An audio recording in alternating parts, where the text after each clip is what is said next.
नमस्कार, TM24 में स्वागत है आपका। आज का जो मुद्दा है, मुद्दा बहुत महत्वपूर्ण है। वो क्या है कि आपसे जुड़ा तो है ही है, आपके घर में जो छात्र हैं, जो बच्चे हैं, उनसे भी जुड़ा हुआ है। आज मैं आया हूँ लखनऊ यूनिवर्सिटी में। अब ये लखनऊ यूनिवर्सिटी है, यही हाल पूरे इस मुल्क में जो है, पूरे मुल्क में यही हाल है। ऐसा नहीं है, भारत में हर यूनिवर्सिटी में आप जाएंगे यही हाल दिखेगा। जो अभी मैं आपसे बात करवाऊंगा लोगों की, मतलब आप जो सुनेंगे समझ में आ जाएगा। तो हालात ये है यहाँ पर कि जब से ये 2014 के बाद से सरकार चेंज हुई है, स्थितियाँ बड़ी विकट हो गई हैं। जो छात्र अपना पॉकेट मनी से पढ़ाई कर लेते थे, अब वो छात्र पॉकेट मनी से पढ़ाई नहीं कर पा रहे हैं। अब ज़मीन जायदाद भी बिक जा रही है हल्की सी पढ़ाई करने में भी। तो वही बात करते हैं। कहाँ से हैं आप? जी, मैं देवरिया से हूँ। देवरिया से यहाँ आना हुआ, तो क्या स्थितियाँ हैं? मैं लखनऊ विश्वविद्यालय में हूँ। इस टाइम पे मैं छात्र हूँ। ग्रेजुएशन अभी मेरा कंप्लीट हुआ है, PE में एडमिशन हुआ है। यहाँ परिस्थितियाँ ये है कि ख़ास तौर पे जब से मोदी गवर्नमेंट आई, शिक्षा तो महंगी हुई है, इसमें नो डाउट है। जब से इनका एक NEP आया है, नेशनल एजुकेशन पॉलिसी, उसके बाद से तो शिक्षा की हालत बद से बदतर हो गई है। कहाँ, लोग तो कहते हैं बहुत अच्छा हुआ है। अब जिनके लिए अच्छा हुआ वो खुद जानते हो। यूनिवर्सिटियाँ खुल रही हैं हर हफ्ते यूनिवर्सिटियाँ खुल रही हैं। एक थोड़ा मोदी जी ये हो गए चाहे योगी जी, एक बार जवाब तो दें कौन सी यूनिवर्सिटी उन्होंने खोल दी है। बोल देना बहुत आसान होता है, लेकिन करना बहुत ही मुश्किल होता है।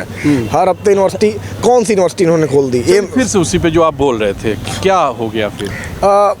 अभी जो बात करते हैं, NEP जब से लागू हुआ है, जब से आप मोदी सरकार आई है, आप लोग देख रहे होंगे, सभी लोग देख रहे होंगे कि प्राइवेटाइजेशन बहुत तेज़ी से हो रहा है। बिल्कुल, ठीक है। हॉस्पिटल से लेके स्कूल, हर चीज़ प्राइवेट हाथों में दे दिए जा रहे हैं। प्राइवेट होते ही शिक्षा बहुत ही महंगी हो जाती है, क्योंकि एक पब्लिक फंड से जो चीज़ें चलती हैं उससे हट के प्राइवेट हाथों में आ जाती हैं, तो एक प्रॉफिट के लिए वो हो जाती हैं। लेकिन जो गरीब मजदूर घर किसान के लड़के से जो आते हैं यहाँ पे पढ़ने के लिए, जो खड़िए में बैठ के सपना देखते हैं कि हम लखनऊ विश्वविद्यालय में पढ़ेंगे, दिल्ली यूनिवर्सिटी में पढ़ेंगे, JNU में पढ़ेंगे, काबिलियत के बल पे आते हैं, उनके लिए बहुत ही सरकार मुश्किल करते जा रही है। क्योंकि उनसे उनकी चीज़ें छीन ले रही है। उनके पास इतना पैसा तो होता नहीं है कि हम लोग बहुत ही ज़्यादा पढ़ लें, जाके MIT में पढ़ लें, BVD में पढ़ लें। इतना पैसा हमारे हाथों में होता नहीं है। तो एक ही ऑप्शन बच जाता है हमारे पास, गवर्नमेंट फंडेड यूनिवर्सिटीज़। और इंडिया में स्कूल भले ही कॉन्वेंट माने जाते हैं कि टॉप के होते हैं, लेकिन यूनिवर्सिटीज़ के मामले में आए तो आज भी गवर्नमेंट यूनिवर्सिटीज़ बहुत ही पॉपुलर है इंडिया में पढ़ाई के मामले में। प्राइवेट कहीं भी अगल बगल नहीं खड़ा होता है। तो मोदी सरकार ने जो काम किया है, इन्होंने NEP के द्वारा, इन्होंने यूनिवर्सिटी को प्राइवेट नहीं किया है, यूनिवर्सिटी के अंदर के कोर्सेज को प्राइवेट कर दिया, सेल्फ फाइनेंस कर दिया है। बहुत बड़ी बात बताया इन्होंने। ये अंदर से नहीं, अंदर से जो कोर्स प्राइवेट हो जाते हैं, आदमी को लगता है ये तो गवर्नमेंट है, चला जाता है आदमी, जल्दी जल्दी एंट्रेंस देता है, कैसे भी मारा मारी है ये एंट्रेंस में भी, लेकिन कैसे जब आता है यहाँ भी देखता है 1 लाख रुपए फीस है, तो उसको समझ में नहीं आता है। लेकिन गवर्नमेंट के नाम पे आदमी कहीं से भी बंदोबस्त करके अपने बच्चों को पढ़ाना है तो देना ही है, वो कर देता है। आप यहाँ लखनऊ विश्वविद्यालय में खड़े हैं, आप इसके हमारे 2 कैंपस हैं। एक ये ओल्ड कैंपस में खड़े हैं, एक न्यू कैंपस है जानकीपुरम में। जानकीपुरम में मैक्सिमम मैनेजमेंट कोर्सेस हैं, वहाँ पे BBA है, MBA है, वहाँ लॉ फैकल्टी भी है। तो उनका अगर जो आप फ्री स्ट्रक्चर देख लें तो मुझे ये कहने में कोई शक नहीं होगा कि वहाँ पे लिख देना चाहिए लखनऊ विश्वविद्यालय प्राइवेट लिमिटेड, PVT LTD। इतनी दुख की बात है। बिल्कुल, इन्होंने जो बात कही है मुझे पता चली थी, मुझे पता है ये बात। आप क्या बोलेंगे? आपने तो बड़ा सब कुछ निकाल के कर दिया। आप तो कुछ तारीफ करेंगे मोदी जी की। किस लिए तारीफ, किस लिए? मुझे लगता है कि वो अंधभक्ति, जिसको देखने की दृष्टि ना हो, जो नहीं देख पाता हो, आंखें मूंद के रखता हो बंद करके, वही सरकार की तारीफ़ कर सकता है। छात्र होने के नाते मैं ये कहूँगा कि आप विश्वविद्यालय में लगातार न्यू एजुकेशन पॉलिसी के तहत लगातार आप सेल्फ फाइनेंस कोर्सेज इंट्रोड्यूस कर रहे हैं। बार बार आप जो भी कोर्सेज, नए कोर्सेज जितने भी इंट्रोड्यूस हो रहे हैं किसी भी महाविद्यालय या विश्वविद्यालय में, सब सेल्फ फाइनेंस तौर पे आ रहे हैं। जहाँ आप बताइए कि जहाँ शिक्षा सस्ती करनी चाहिए, मिनिमम फ़ी होनी चाहिए, आप वहाँ पे मैक्सिमाइज कर रहे हैं फ़ीस को। आप गरीब, ये जो बात कह रहे थे कि एक ग्रामीण परिप्रेक्ष्य से आने वाला छात्र जो सोच के आता है कि हम सस्ती शिक्षा में पढ़ाई करेंगे, कुछ बनेंगे, आप परसेंटेज आगे जाने का उसी छात्र का होता है जो गांव से आता है, पढ़ता है, वही IAS बनता है, वही बड़ा अधिकारी, वही प्रोफेसर बनता है। बिल्कुल, मैं अब मुश्किल लग रहा है। बिल्कुल मुश्किल लग रहा है, क्योंकि जो शिक्षा प्राइवेटाइज किया जा रहा है, सेल्फ फाइनेंस कोर्सेज इंट्रोड्यूस किए जा रहे हैं, एक बड़ा तबका जो है, गरीब तबका, वो शिक्षा से दूर होता जा रहा है। आप बताइए, पहले हॉस्टल में फीस तो लगती थी, फिर उसको महंगी किया गया फीस को, फिर अभी कुछ समय पहले उसमें हॉस्टल फी में जीएसटी लगा दी गई। हॉस्टल फीस में जीएसटी? प्रभु क्या कर रहे हैं ये भाई साहब, कुछ तो समझाइए आप लोग मोदी साहब को। हाँ। हॉस्टल फीस में जीएसटी लगा दी गई। हाँ। अब ये इतनी असंवेदनशील सरकार है जिसको हॉस्टल में रहने वाले लड़के पहले रहे, फी दे, उसके बाद जीएसटी दे उस पर। यहाँ इस सरकार में आपने देखा था कि उसके बाद से पेन पेंसिल सारी चीज़ों पे, दवाइयों पे जीएसटी, सारी चीज़ें बढ़ाई गई हैं। हॉस्टल में भी जीएसटी इंट्रोड्यूस कर दी गई कि आप फी भरिए फिर जीएसटी इंट्रोड्यूस करिए।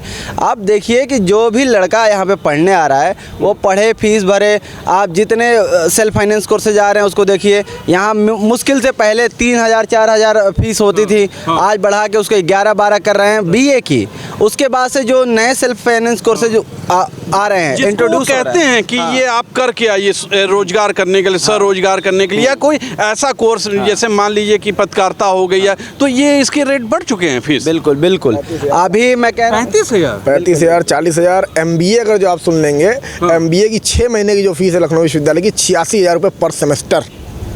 86,000 लखनऊ विश्वविद्यालय में ये हाल है गवर्नमेंट फंडेड यूनिवर्सिटीज़ का। जब हम बात करते हैं कि हम टैक्स देते हैं, जो नॉर्मल व्यक्ति टैक्स देता है, चाहे वो बेसिक चीज़ें हों, रिचार्ज करना हो, सारी बेसिक चीज़ें रिचार्ज करने से शुरू कर लेते हैं। आप जितनी बेसिक चीज़ें चले जाए, सब पे एक टैक्स देता है, इनडायरेक्ट टैक्स हम लोग देते हैं। लेकिन सरकार उस टैक्स पे हमको क्या मिलता है टैक्स के बदले में? आप क्या बोलेंगे? बोलना क्या है, सब भाई लोगों ने बोल दिया है। तो बोल ही दिया। हाँ। मतलब आप खुश हैं ना? नहीं, खुश तो बिल्कुल नहीं है। क्यों नहीं खुश हैं? जेब से पैसा जा रहा है तो खुशी किस बात की होगी? अरे हर जगह अच्छा काम हो रहा है, इसमें नाम हो रहा है। उस हिसाब से सैलरी मिलनी चाहिए, उस हिसाब से नौकरी मिले, घर परिवार वालों को उस हिसाब से जेब भरना चाहिए। तो फिर ठीक है, दे रहे हैं तो ठीक, फिर मज़ा आएगा। हम चांद पे पहुंच गए हैं। चांद पे मोदी जी ने पहुँचाया। हाँ, मोदी जी तो पहुंचाए, क्रेडिट है मोदी जी का। इसरो कौन बनाया है? मोदी जी ने बनाया 14 के बाद। तो फिर ठीक है, मज़ा लीजिए आप। 14 के बाद तो हमारा मुल्क आज़ाद हो। आप लोग जानते हैं आप क्या स्टूडेंट हैं आप समझिए। 14 के बाद अंधभक्ति में थोड़ी लीन है। हमें जो पता है, जो इतिहास है, वही उसी पे चलेंगे ना। जो संविधान कहता है उसी के हिसाब से चलेंगे। अंधभक्ति तो है नहीं हमारे अंदर। तो मतलब क्यों नाराज़ हैं, क्या दिक्कत है? और बताइए दिक्कत। मैं भी जानूँ, मुझे तो लगता है सब अच्छा है। अच्छा क्या है, फीस बढ़ती जा रही है। ग्रेजुएशन फीस ले लीजिए, पहले हमने ग्रेजुएशन किया है तो 4,000 पर सेमेस्टर पड़ता था। अब देख लीजिए 3 कोर्सेज दे रहे हैं तो एक सेल्फ फाइनेंस दे रहे हैं, टोटल फीस पहुंच जा रही है 14,000 15,000। जहाँ 4,000 होती थी इकट्ठा बढ़ के 10,000 हो गई। गाँव में ज़मीन वमीन है? हाँ थोड़ी। हाँ तो बेचिए ना। बेचने क्यों? नहीं, अगर आपको पढ़ना है, उसके बाद खाना क्या है? अब मोदी जी देंगे ना, वो 5 किलो राशन दे रहे हैं। तो 5 किलो में 15 लोगों का पेट भर जाएगा।